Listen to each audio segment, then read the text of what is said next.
Hello everyone, स्वागत है आप सभी का फिर से एक नई वीडियो के साथ। और जैसा कि आपको पता है, हमारा कंटिन्यू बैच चल रहा है और क्लासेस भी हमारी कंटिन्यू हो रही हैं और आप हमारे साथ जुड़िए, ठीक है। और देखिए, बिना किसी देरी के हम चलते हैं अपने टॉपिक पे, जहाँ से हमने टॉपिक ख़त्म किया था पिछली क्लास में, वहीं से आगे हम फिर से अपने टॉपिक पर चलते हैं। ठीक है, पिछली बार जो पिछली क्लास में मैंने महावीर स्वामी के बारे में थोड़ा सा बताया था, वहीं से शुरू करते हैं फिर अपनी क्लासों को। तो महावीर स्वामी, ठीक है, आज थोड़ा देखते हैं अच्छे से। पहले इनको थोड़ा एनालिसिस कर लेते हैं, थोड़ा सा जन्म को लेकर के, इसको लेकर के, ठीक है। जन्म तो सामान्य परिचय में आज हम जो पढ़ेंगे सामान्य परिचय, तो देखिए आज हम थोड़ा देख लेते हैं। तो पहले हम एक सीरीज सी बना लेते हैं महावीर स्वामी के बारे में, फिर उसके बाद इनकी कहानी बताऊंगा अच्छी तरीके से। तो पहले इनके बचपन का नाम, ठीक है, बचपन का नाम, बचपन का नाम, बचपन का नाम, ठीक है। इनके बचपन का नाम, जन्म, ठीक है, जन्म, पिता, माता, ठीक है, पत्नी, ठीक है, पत्नी, ठीक है, माता पिता पत्नी पुत्री, ठीक है। एक पूरे तरीके से एक सीरीज से चलाएंगे हम, पुत्री, ठीक है। पुत्री के बाद देखिए इनका जो आता है दामाद, दामाद, ठीक है। इनके दामाद कौन थे? दामाद के साथ देखिए इनको गृह त्याग की बात करें, गृह त्याग यानी कब इन्होंने गृह त्यागा था, तो गृह त्याग, ठीक है, गृह त्याग, ठीक है। गृह त्याग के बाद इधर की बात करें नेक्स्ट, इसमें देखिए, ठीक है, ज्ञान प्राप्ति, ठीक है,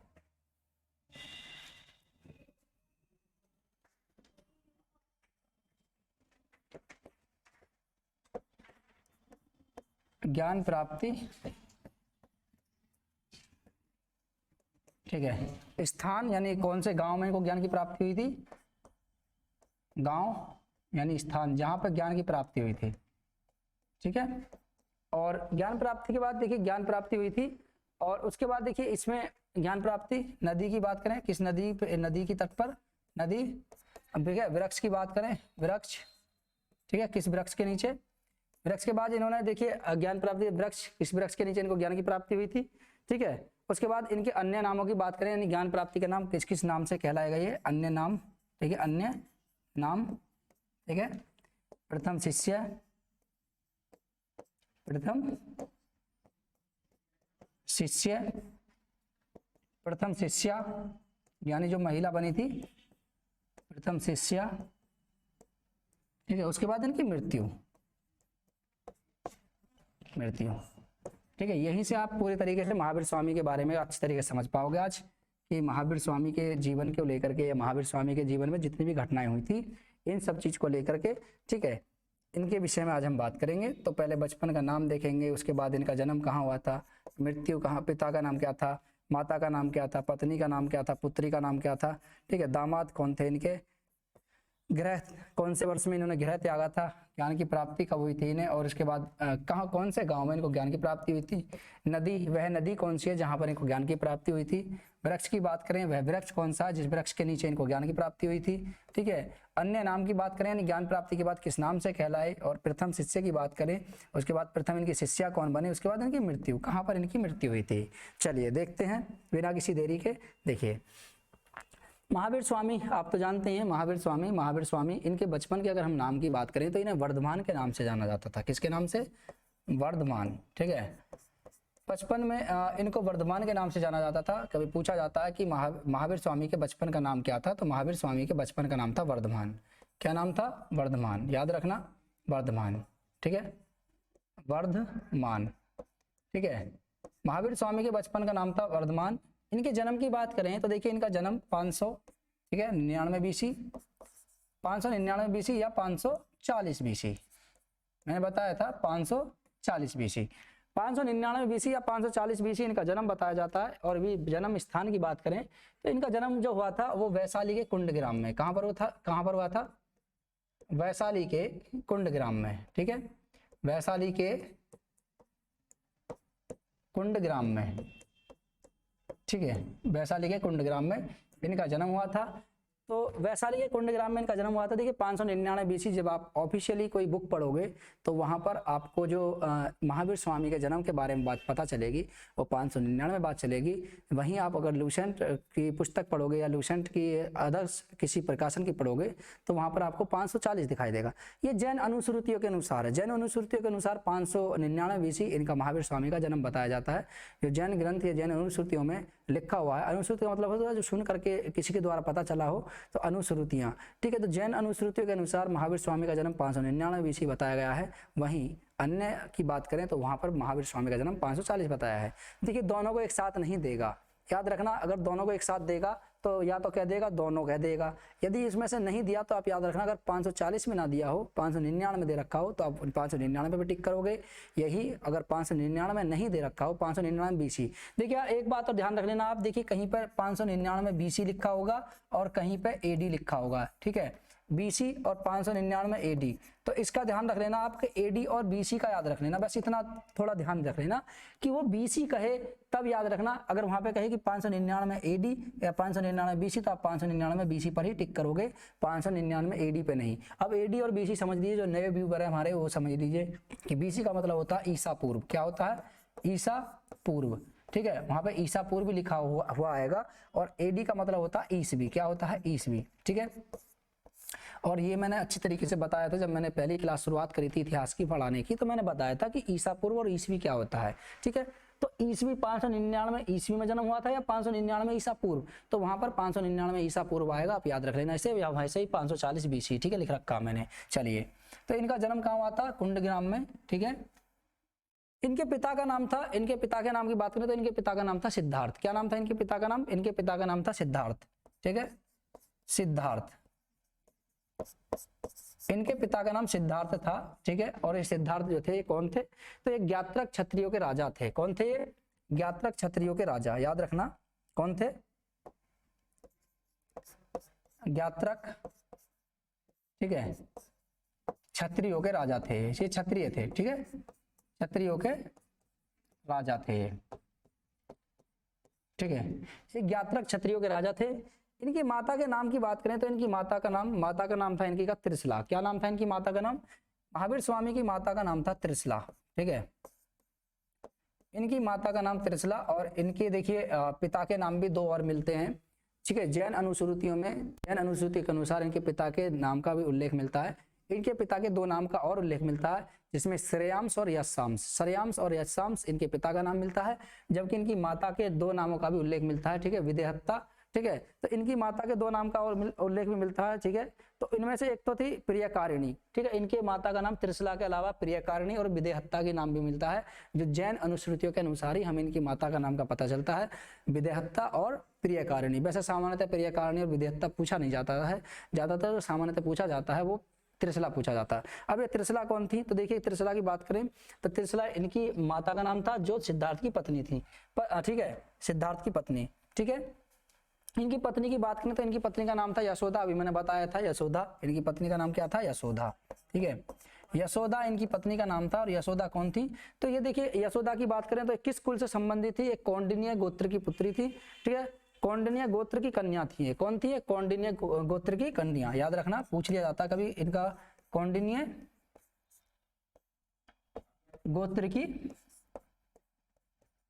कन्या थी ये, ठीक है, गोत्र की कन्या। तो ये कौंडिन्य गोत्र की थी। पुत्री के नाम की बात करें तो इनकी पुत्री का नाम, ठीक है, प्रियदर्शनी। इनका पुत्री का नाम भी मिलता अणोज्या या प्रियदर्शना, ठीक है। इनकी पुत्री के भी दो नाम का उल्लेख मिलता है, अणोज्या, ठीक है, अणोज्या या प्रियदर्शना, अणोज्या या प्रियदर्शना इनकी पुत्री का नाम मिलता है, ठीक है। दामाद की बात करें तो इनका देखिए, इनके जो दामाद थे वो उनका नाम था जमाली, ठीक है। और इसी जमाली के साथ इनका मतभेद भी होता है। ज्ञान प्राप्ति के बाद ये अपने ज्ञान का प्रचार प्रसार करते हैं, तो उसके बाद इनका जो मतभेद मिलता है वो जमाली के साथ ही मतभेद मिलता है। यानी कि ज्ञान प्राप्ति के 2 वर्ष बाद ही इनका पहला मतभेद होता है। ये क्वेश्चन पूछा भी गया एसएससी में कि जैन धर्म में मतभेद कब हुआ था? तो महावीर स्वामी की, ठीक है, ज्ञान प्राप्ति के 2 वर्ष बाद, यानी जब इन्होंने 30 वर्ष की अवस्था में गृह त्यागा तो उसके 12 साल बाद इनको ज्ञान की प्राप्ति हुई थी। यानी कितने वर्ष की अवस्था में? 42 वर्ष की अवस्था में इनको ज्ञान की प्राप्ति हुई थी। और 44 वर्ष की अवस्था जब इनकी थी तभी इनके जो जैन धर्म था उनमें मतभेद हो गया था। मतभेद का कारण भी था, ठीक है, क्रियामाण करत मूलक इनका कारण था कि महावीर स्वामी जो मानते थे वो मानते थे कि काम पूरा होते ही पूरा मान लिया जाए, यानी जो काम हमारा हो रहा है, चल रहा है प्रेजेंट में, वो काम हमारा पूरा मान लिया जाए। जबकि उनका कहने का मतलब ये था जमाली का कि जब काम हम कर रहे हैं उसको जब तक पूरा ना हो जाए तब तक हम पूरा नहीं मानेंगे। इस चीज़ को लेकर के दोनों में मतभेद हो गए थे, ठीक है, आगे मैं बताऊंगा इस चीज़ को लेकर के। चलिए, तो इनके दामाद का नाम था जमाली, ठीक है। गृह त्यागा था इन्होंने 30 वर्ष की अवस्था में। कितने वर्ष की अवस्था में? 30 वर्ष की अवस्था में इन्होंने गृह त्याग दिया था और गृह त्याग करके सन्यासी बनने के लिए निकल पड़े थे, ज्ञान की खोज में निकल पड़े थे। और इन्हें जो ज्ञान की प्राप्ति हुई थी वो हुई थी 42 वर्ष की अवस्था में। कब हुई थी? 42 वर्ष की अवस्था में इनको ज्ञान की प्राप्ति हुई थी, ठीक है। 42 वर्ष की अवस्था में इनको ज्ञान की प्राप्ति हुई थी। ज्ञान प्राप्ति कहाँ पर हुई थी इनकी? ज्ञान की प्राप्ति की बात करें तो देखिए, एक गांव था जरंभिक नामक गांव, ठीक है। कहाँ पर था? जरंभिक नामक गांव में, ठीक है, जरंभिक।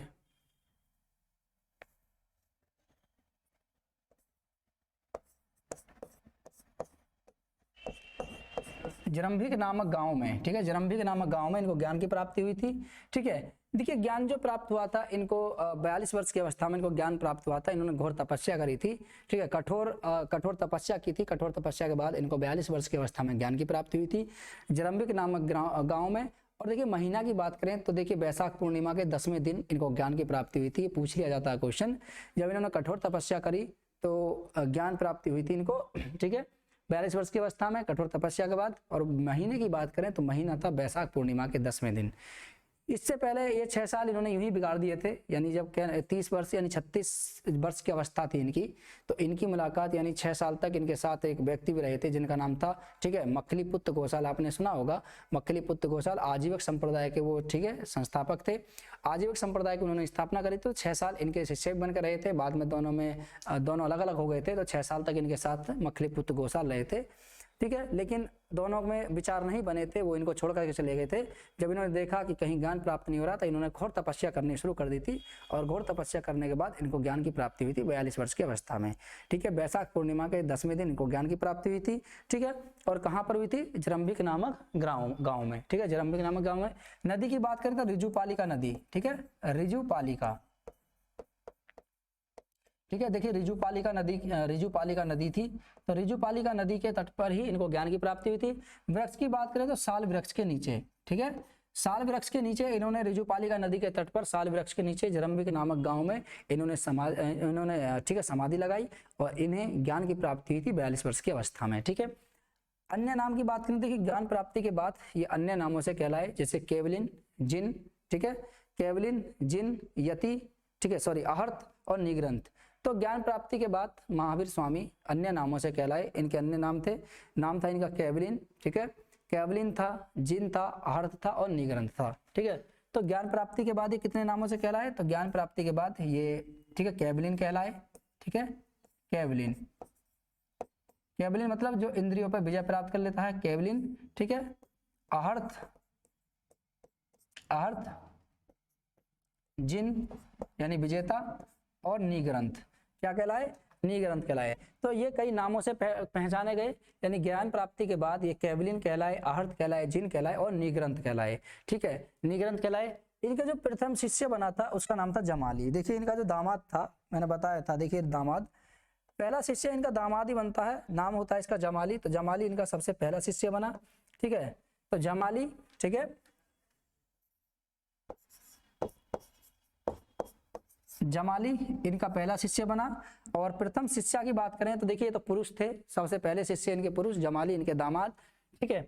लेकिन जो सब प्रथमा शिष्या की बात करें तो चंदना, ठीक है, चंदना ये पुत्री, ये थी, ठीक है, ये जो थी एक स्त्री थी, ये इनकी पहली शिष्या बनी थी। जैसे महात्मा बुद्ध के बारे में पूछ लिया जाता है कि महात्मा बुद्ध की जो पहली शिष्या थी उनका नाम क्या था, तो महात्मा बुद्ध की पहली शिष्या का नाम आता है, ठीक है। वहां पर मैंने बताया था जो उनकी माता, उनकी जो, ठीक है, मौसी थी महाप्रजापति गौतमी, वो महात्मा बुद्ध की पहली शिष्या बनी थी।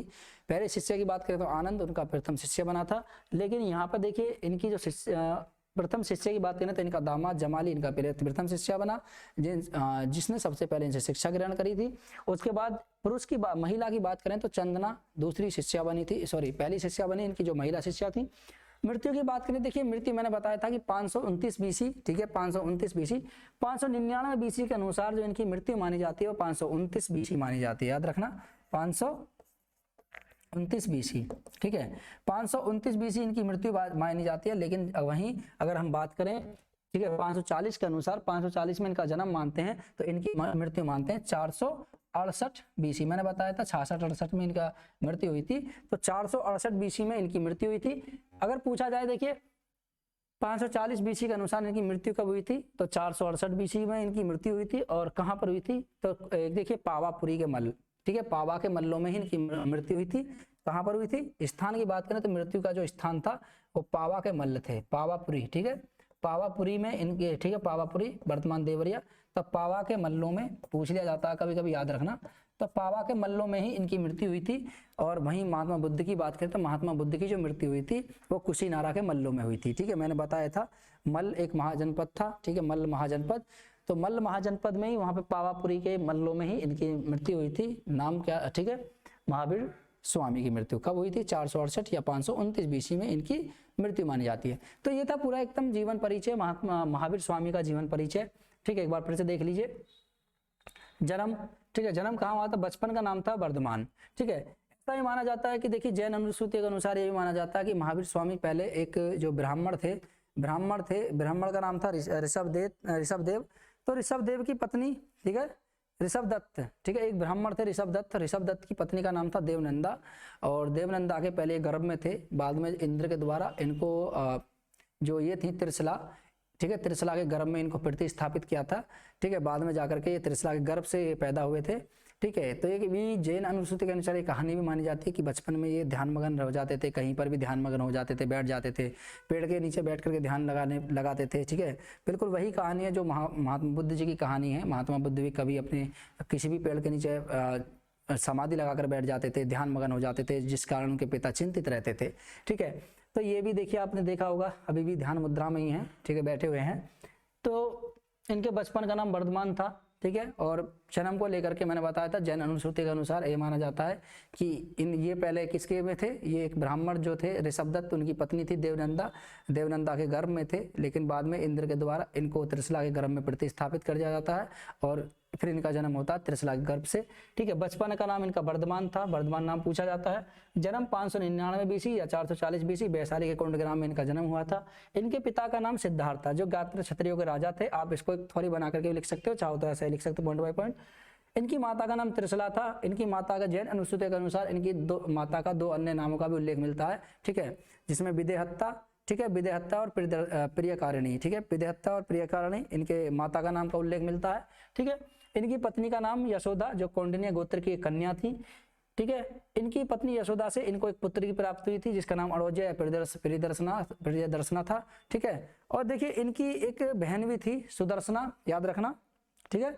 इनकी एक बहन थी सुदर्शना जो जमाली की माता थी। कौन थी? माता। तो याद रखना सुदर्शना, इनकी बहन का नाम क्या था? सुदर्शना, ठीक है। सुदर्शना इनकी बहन का नाम था जो जमाली की माता थी और अपनी बहन के बेटे से इन्होंने अपनी पुत्री का विवाह किया था जिसका नाम था जमाली, ठीक है। जमाली इनका दामाद बना। 30 वर्ष की अवस्था में महावीर स्वामी ने गृह त्याग दिया और गृह त्याग के बाद उन्हें 42 वर्ष की अवस्था में ज्ञान की प्राप्ति हुई। ज्ञान प्राप्ति की बात करें तो इनको जरम्बिक नामक गांव में ज्ञान की प्राप्ति हुई थी। रज्जुपालिका नदी के तट पर वैशाख पूर्णिमा के 10वें दिन इनको ज्ञान की प्राप्ति हुई थी। ज्ञान प्राप्ति के बाद, ठीक है, अगर पूछा जाए वृक्ष की तो साल वृक्ष के नीचे, ठीक है, जरम्बिक नामक गांव में रज्जुपालिका नदी के तट पर, ठीक है, वैशाख पूर्णिमा के 10वें दिन इनको ज्ञान की प्राप्ति हुई थी। ज्ञान प्राप्ति के बाद ये, ठीक है, जिन निग्रंथ और, ठीक है, जिन आर्थ निग्रंथ, ठीक है, और क्या कहलाए? केवलिन कहलाए, ठीक है। इनके प्रथम शिष्य की बात करें तो ज्ञान प्राप्ति के बाद इन्होंने जो अपना प्रथम शिष्य बनाया था उसका नाम जमाली था, ठीक है। जो शिष्या बनाई थी इन्होंने चंदना बनाई थी, चंदना, ठीक है। और इनकी मृत्यु की बात करें तो इनकी मृत्यु 529 बीसी में, ठीक है, पावापुरी पावा के मल्लों में हुई थी, या 540 बीसी, ठीक है। तो इनके मृत्यु का भी उल्लेख मिलता है। जन्म की मृत्यु स्थान की बात करें पावापुरी पावा के मल्लों में ही इनकी मृत्यु हुई थी, ठीक है। तो ये थे महावीर स्वामी के पूरा का पूरा जीवन परिचय, ठीक है। आप इसका स्क्रीनशॉट ले लीजिए, उसके बाद आगे कराता हूं मैं, ठीक है।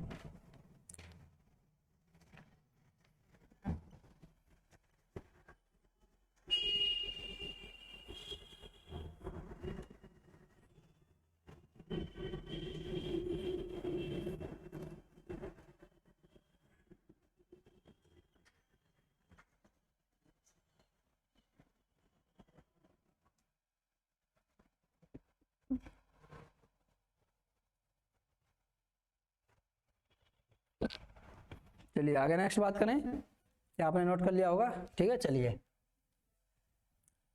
देखिए आगे नेक्स्ट बात करें इनके अन्य शिष्यों की। देखिए 2 शिष्य मैंने बताए थे अभी आपको। जो इनका सबसे प्रमुख शिष्य था, जो सबसे ज्यादा पूछा जाता है, महावीर स्वामी का जो सबसे प्रमुख शिष्य पूछा जाता है, उसका नाम था जमाली, ठीक है। चलिए आप उससे पहले इनकी फैमिली फोटो देख लीजिए एक बार, महावीर स्वामी की फैमिली फोटो, ठीक है। देखिए ये रही, ये पिक्चर है इनकी, फैमिली फोटो है, ठीक है।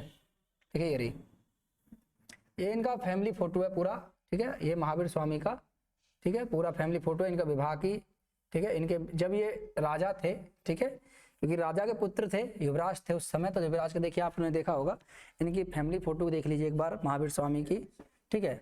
तो महावीर स्वामी की आप पहले फैमिली फोटो देख लीजिए एक बार, ठीक है। देखिए ये देखिए, ये शिकार करते हुए दिखाया गया है इनको, देखिए ये रहा शिकार करते हुए दिखाया गया है। और यहाँ पर देखिए आप वार्तालाप करते हुए दिखाए गए हैं, यहाँ पे सभा संबोधित करते हुए दिखाए गए हैं, ठीक है। यहाँ पर देखिए ये दिख रहा है इनकी पत्नी, ये पत्नी है इनकी, महावीर स्वामी की पत्नी, ठीक है। और इनको भी दिखाया गया है, ठीक है।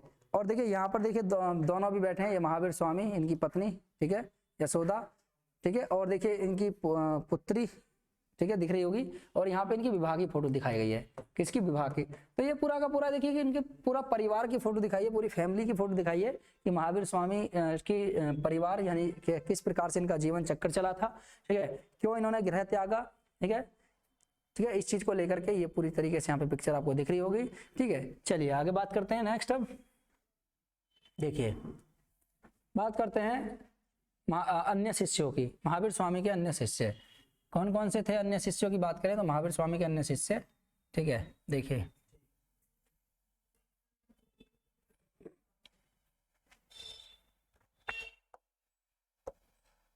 ठीक है। देखिए महावीर स्वामी के अन्य शिष्यों की बात करें तो देखिए राजा चेटक, ठीक है।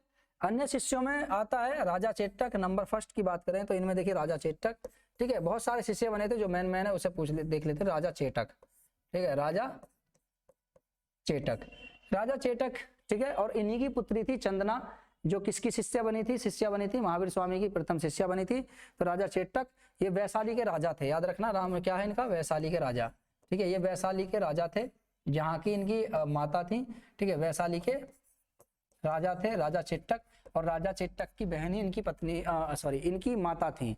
राजा चेटक की बहन थी त्रिशला, जो इनकी माता थी, ठीक है, महावीर स्वामी की माता थी। और ये इनके मामा भी लगते थे। तो इनकी मामा की जो पुत्री थी चंदना, वो इनकी सबसे पहले क्या बनी थी, इनकी शिष्या भी बनी थी। इसके बाद देखिए दधिवाहन, ठीक है, दधिवाहन, ठीक है, दधिवाहन ये भी एक राजा थे। और ये कहाँ के राजा थे, चंपा नरेश थे, ये चंपा के राजा थे, चंपा नरेश, ठीक है, चंपा नरेश, ठीक है, चंपा के राजा, ठीक है, चंपा नरेश, ठीक है। राजधानी मैंने बताया था अंग महाजनपद की राजधानी चंपा थी। तो चंपा के ही राजा थे कौन, ये नाम था इनका दधिवाहन, ये राजा थे यहाँ के। और ये भी किसके शिष्य बने थे, ये महावीर स्वामी के शिष्य बन गए थे। इसके साथ बिंबिसार, नंबर 3 बिंबिसार, ठीक है, बिंबिसार भी इनके शिष्य बने थे। बिंबिसार कहाँ के राजा थे, मगध के राजा थे, मगध के राजा थे ये, ठीक है, मगध के संस्थापक ही माना जाता है ना, मगध का संस्थापक। तो मगध के राजा थे, तो ये इनके शिष्य बने थे, ठीक है। तो इनके महत्वपूर्ण शिष्यों में जो 3 महत्वपूर्ण शिष्य, एक चौथा सबसे जो पहला शिष्य माना जाता है वो इनका जो दामाद था जमाली, वही सबसे पहले इनका शिष्य माना जाता है। राजा चेटक वैशाली के राजा थे। दधिवाहन चंपा नरेश, मैंने बताया था चंपा अंग महाजनपद की राजधानी थी। और यहाँ के राजा कौन थे, दधिवाहन, ठीक है, ये भी इनके शिष्य बने थे। उसके बाद बिंबिसार, मगध शासक बिंबिसार भी इनके शासक बने। मैंने बताया था कि बिंबिसार तो थे पहले जैन धर्म के अनुयायी होते हैं, बाद में जाकर ये बौद्ध धर्म के अनुयायी बनते हैं। तो दोनों ही धर्मों को संरक्षण देते हैं, ठीक है। किसको, दोनों ही धर्मों को संरक्षण देते हैं। इसके बाद अजातशत्रु, ठीक है, इसके बाद अजातशत्रु, ठीक है, अजातशत्रु भी इनके शिष्य बने। अजातशत्रु के बाद देखिए उदायन, ठीक है, उदायन मैंने बताया था, उदायन या उदयभद्र भी इनके शिष्य बने। और इसके साथ साथ देखिए जो थे, नाम था इनका चंडप्रघोत, ठीक है, चंडप्रघोत भी इनके शिष्य बने थे, महावीर स्वामी के चंडप्रघोत, ठीक है, चंडप्रघोत।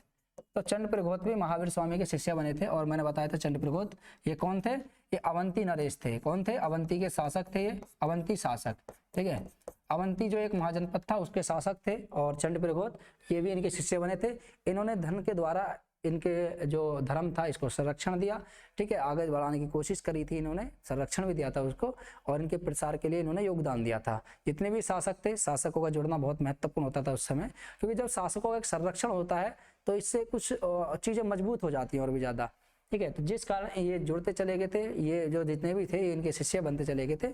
अब गुरु और शिष्य होता है, शिष्य गुरु की तो बात मानी जाती है, ठीक है। तो इनका क्या था, ये इनके संरक्षण मिला था इनको, यानी जो जैन धर्म था उनको संरक्षण मिलता है, ठीक है। मैंने बताया था क्योंकि कारण क्या होता है इनके उदय का। चलिए, तो आज हमने महावीर स्वामी के जीवन परिचय के बारे में पढ़ा, और महावीर स्वामी के जीवन परिचय को लेकर के हमने आज पूरी, आप उम्मीद करते हैं आपको ये वीडियो अच्छी लगी होगी, ठीक है, क्योंकि आप कुछ भी चीज़ इसमें छूटी नहीं होगी, जो जो चीज़ें छूटी हुई हैं उसको हम कवर करा देंगे।